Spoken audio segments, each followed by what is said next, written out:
देश के सम्मानित लोगों, आपका प्रातः वंदन। जय भीम, नमो बुद्धाय, जय संविधान, जय भारत।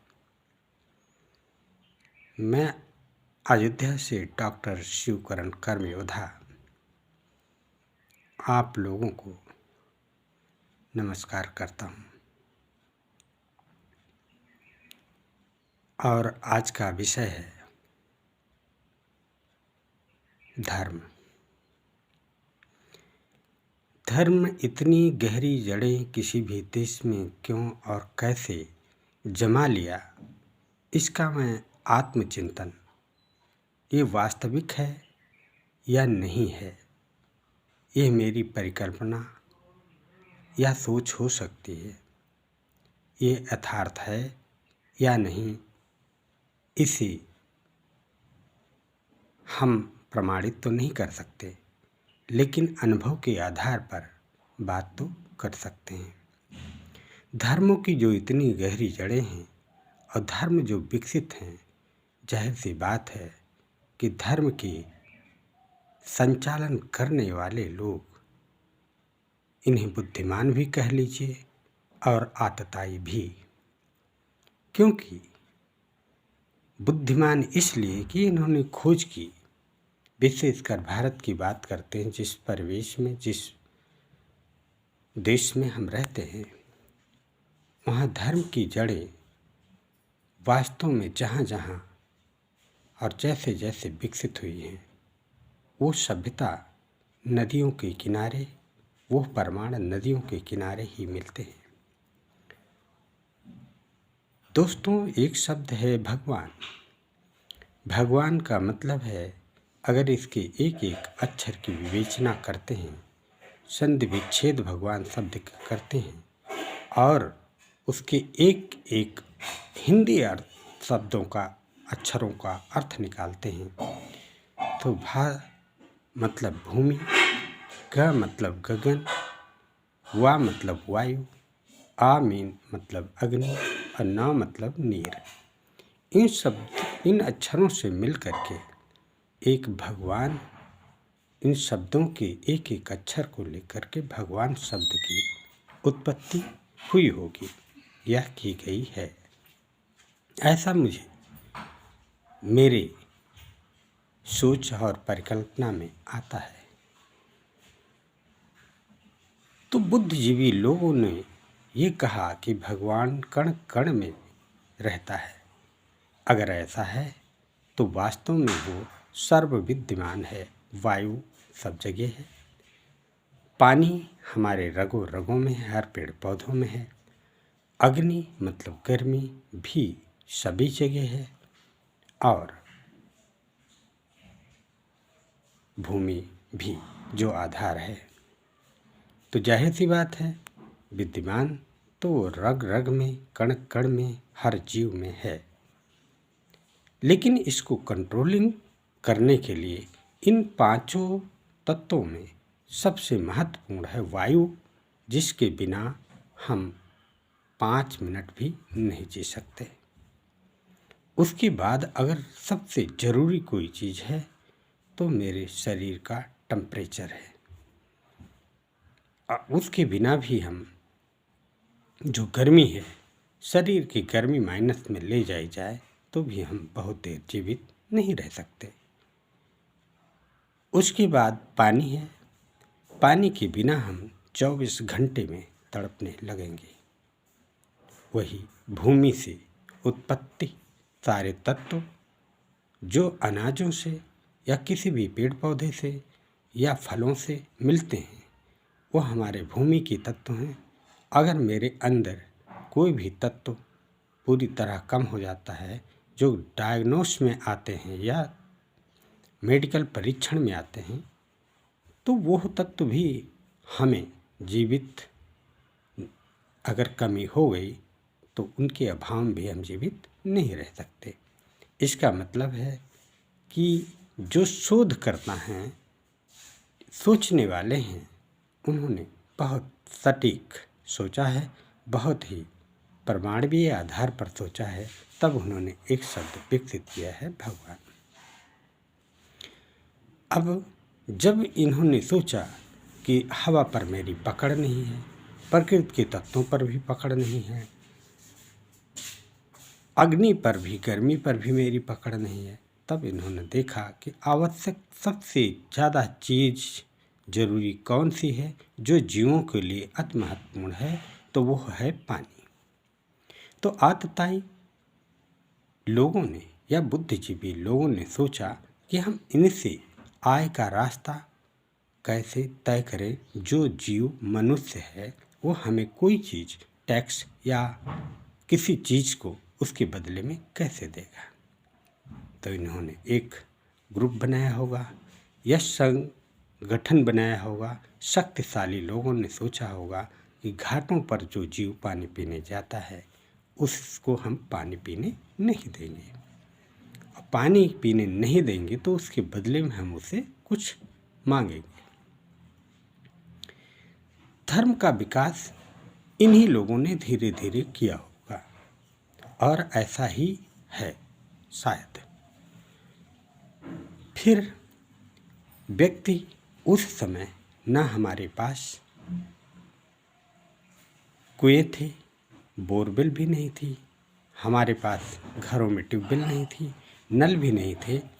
जीव आज की 500 साल पहले सिर्फ नदियाँ, तालाब, झीलें, बड़े बड़े जलाशय ही आधार हुआ करते थे, और जहाँ ये हैं बस्तियाँ वहीं पर हैं, इसलिए कि पानी पीने मनुष्य बहुत दूर तक शाम को जा कर के लौट नहीं सकता था। इसीलिए लोगों ने संगठन बना के लोगों को पानी पीने के लिए रोकना शुरू किया। जैसे दिन भर आदमी काम करता या कुछ खाता पीता, विचरण करता और पानी पीने शाम को जलाशय, नदियों के किनारे जाता।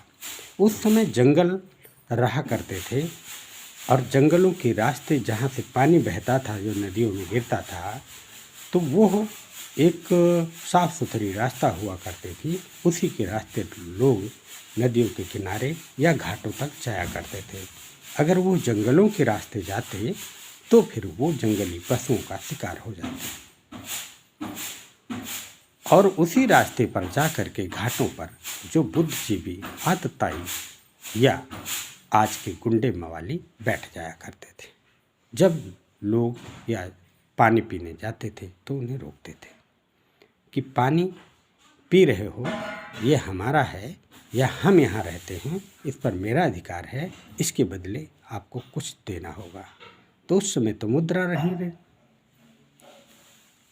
नहीं रही, तो मुद्रा के बदले उन्होंने कहा जब आप लौटते हो तो चाहे फल लेना, अनाज लाना, जो भी उस समय रहा होगा, उसके बदले पहले दिन तो उनको डांट फटकार दिया होगा।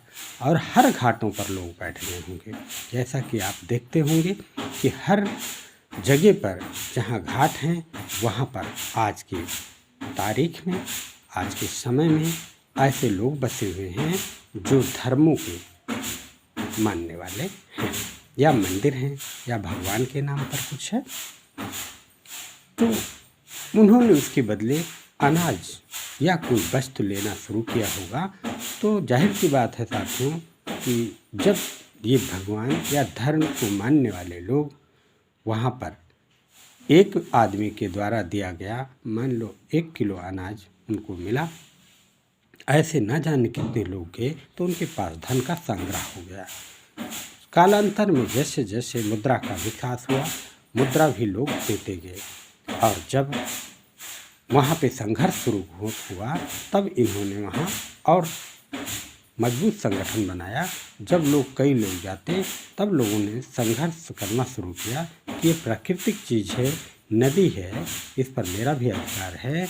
तब उन्होंने कहा, शब्दों को बदल दिया, अर्थ को बदल दिया, भावनाओं को बदल दिया, कहा कि माँ का दूध पीते हो उससे जिंदा रहते हो, उसके बाद पानी पीते हो तब आप जिंदा हो।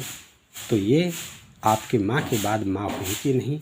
तब भारत में नदियों का के साथ गंगा माँ शब्द जुड़ा, सरयू माँ शब्द जुड़ा और इस तरह लोगों की भावनाओं को उससे जोड़ करके उनमें एक आस्था पैदा करना शुरू किया।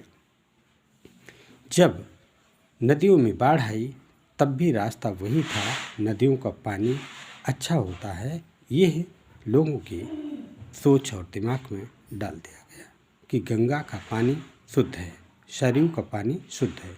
तो उस समय बरसात में भी वही पानी लोग ला करके गर्म करके पीते रहे होंगे। लेकिन जो मुद्रा लोगों ने संघर्ष किया तो गुंडों को ना दे करके कहा कि हम और हमारी माँ गंगा है तो हम उसमें मुद्रा फेंक दिए थे।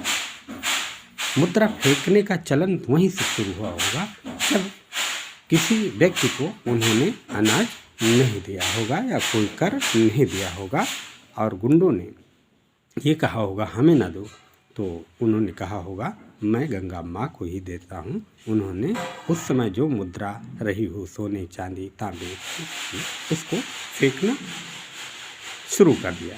मुझे लगता है आज भी जो पुराने लोग हैं, रूढ़िवादी लोग हैं, जो धर्मों और ऐसी भावनाओं को मानने वाले लोग हैं, वो आज भी ट्रेनों में चलते समय, बसों में चलते समय या जाते समय मुद्रा नदियों में फेंकते हैं। ये चलन तब से शुरू हुआ होगा। इसके बाद बात आती है जब नदियाँ बाढ़ में आ गई, बरसात में बाढ़ बहुत दूर तक पानी का पाट बढ़ गया, घाट बढ़ गया, तो उसमें जंगली जलीय जीवों की बाढ़ आ गई और उसमें तमाम घड़ियाल अन्य ऐसे बड़े जानवर जो जलीय होते हैं वो उसमें आने लगे।